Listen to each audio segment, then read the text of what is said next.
На годишниот самит на Европската унија Западен Балкан и вице-премиерот Кочо Ангјушев го имаме во топ тема на ваша страна директно од Трст. Добро вечер. Еврокомесарот Хан најави милиарда евра инвестиции за Западен Балкан. Да. Еврокомесарот Хан најави милиарда евра инвестиции за Западен Балкан од Европската унија. Дали овие средства ќе бидат условени со спроведување на реформите за кои бевме критикувани овде во Македонија? Имено околу 110 милиони евра беа замрзнати заради неспроведување реформи или неискористување на средствата во време на мандатот на минатата влада. Од друга страна, премиерот е оптимист и вели дека Македонија може да добие навистина многу и од овој самит. Па, какви се одговорите по овие прашања? Пред се, благодарам за вашиот интерес да не приклучите на линк директно од Трст. Поздрав до вашите гледачи на Телма телевизија. Значи, после денешниот ден, јас можам да кажам дека владината делегација, предводена од премиерот во Трст, е комплетно задоволна од сите постигнати резултати, а пред се од сите разговори кои што се тука водени. Значи, вашата информација која што ја кажавте е точна, дека за Западен Балкан ќе има одредено еден солиден буџет на средства кој што ќе биде пред се за инфраструктурни проекти. Практично Македонија имаше замрзнати средства и тие сега ќе бидат одмрзнати заради тоа што мислам дека веќе се чувствува духот на новата влада која што е посветена на реформите за пристап кон Европска унија. Што се однесува значи до проектите и до бројките, јас можам само да кажам дека тоа ќе бидат средства над 70 милиона евра во облик на грантови и тоа во делот на Коридор 8, пред се, значи во делот на патиштата, железница и енергетика. А исто така можам да кажам дека Македонија ќе биде голем добитник на овој самит, дека и ја искажавме нашата намера да бидеме посветени на реформите, да бидеме посветени да работиме во интересот на македонските граѓани. Така да, практично, резултатите ќе ги соопштиме утре на пресконференцијата која што е закажана во влада во 12 часот, а додека, значи, овака можам да ви кажам само првични информации кои што и официјално ќе бидат објавени после официјалната вечера која што ќе се одвива денеска во 19:30 часот до 21 часот. Да, и Хан рече дека еден од железничките проекти е славниот Коридор 8 кој треба да изгради врска исток-запад од Бугарија преку Македонија и на крајот до Албанија. Меѓутоа, вие од таму најавивте и носење на нов закон за енергетика, во кој ќе бидат инкорпорирани третиот енергетски пакет на Европската унија и мерките препорачени од енергетската заедница. Што ќе содржи овој закон, кои ќе бидат приоритетите? Значи, еден од условите практично за исполнување на условите кон пристап или кон одмрзување на пристапот кон Европска унија, а и нормално значи кон добивање на овие средства е и законот за енергетика. Законот за енергетика треба да ги содржи мерките од така наречените мерки, значи од третиот пакет од препораки од Европската унија. Тие мерки не се тешки за исполнување, практично нема со ништо да ги почувствуваат македонските граѓани, односно ќе ги почувствуваат само на позитивен начин. Мислам дека само ќе кажам две покрупни, а тоа е така наречениот unbundling или тоа е раздвојување, вака попластично објаснето, раздвојување на конфликтот на интерес што некои предпријатија го имаат. Имено имате вие предпријатија во енергетиката кои што имаат ист собственик, а имаат конфликт на интерес во твоето стопанисување. Значи, такви има и државни предпријатија, како што се МЕПСО и ЕЛЕМ, например, но такви има и приватни предпријатија кои што се занимаваат со сите дејности во енергетиката. Практично, сите овие предпријатија ќе мора да направат, значи, unbundling, односно раздвојување на својата собственичка и управувачка структура, за да може да се направи слободен пазар, односно да се направи конкуренција. Јас многу пати сето тоа го поистоветувам со мобилните оператори во Македонија и мислам дека во таа насока се јасни одредбите.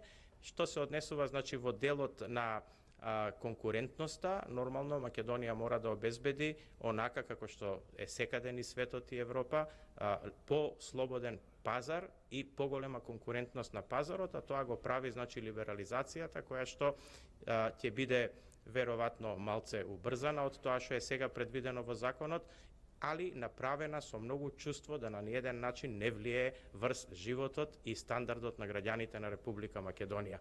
Можам да кажам дека тука разговаравме и со односно директорот на енергетската заедница, господинот Копач вчера, и многу јасно се договоривме како ќе ја воведеме ефтината тарифа на електрична енергија, а при тоа ќе ги задоволиме сите европски критериуми.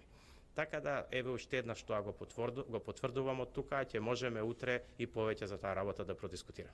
Значи, законот треба да обезбеди либерализација на пазарот. Од друга страна, Македонија нема добар имидж заради користење на средства од инфраструктурата, кога станува збор за патиштата. Конкретно зборуваме за пример автопатот кој се го градеше актор Демиркапија Смоквица. Дали Македонија и покрај вака средствата кои се наоѓаат под мониторинг на ОЛАФ може да се надева на средства за инфраструктура, значи за други патишта или еве за железничи и слично?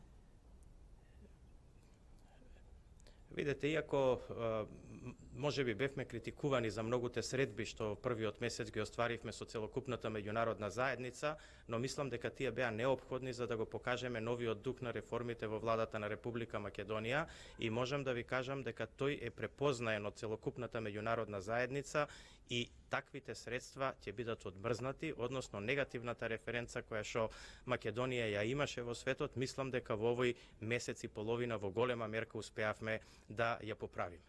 Значи ли тоа дека безусловно ќе бидат одмрзнати средствата што стоја долго време замрзнати, дека без да имате, дека мора да се спроведат реформи или да се искористат овие капацитети, ќе бидат дадени, што би се рекло, без никакви претходни остварувања?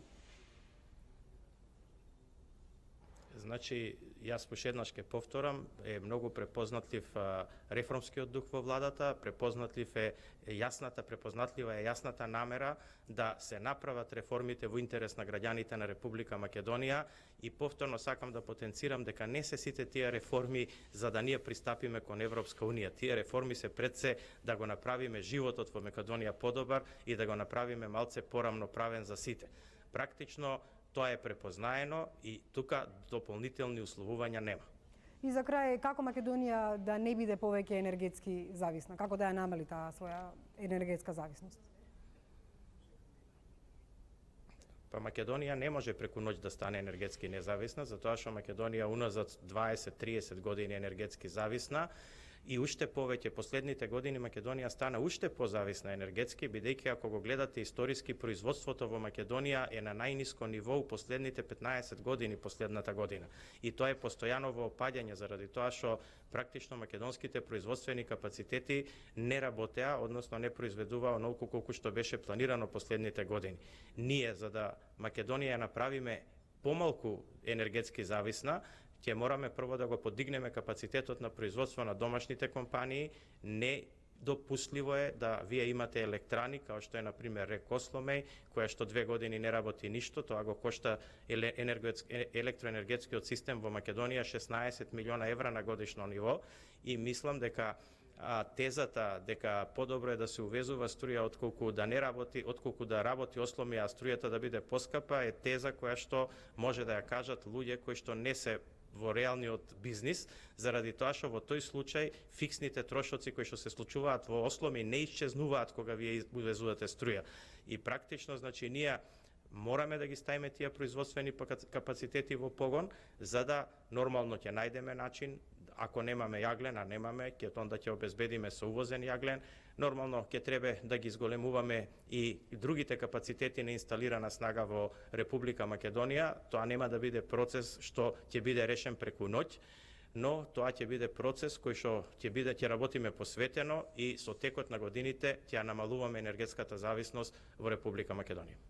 Ви благодарам, господин Ангјушев, за ова интервју директно од Трст. На утрешна пресконференција можеби ќе има и други детали во однос на она што се договорите или впечатоците од овој самит во Трст. Благодарам за вашето учество во топ тема на ваша страна.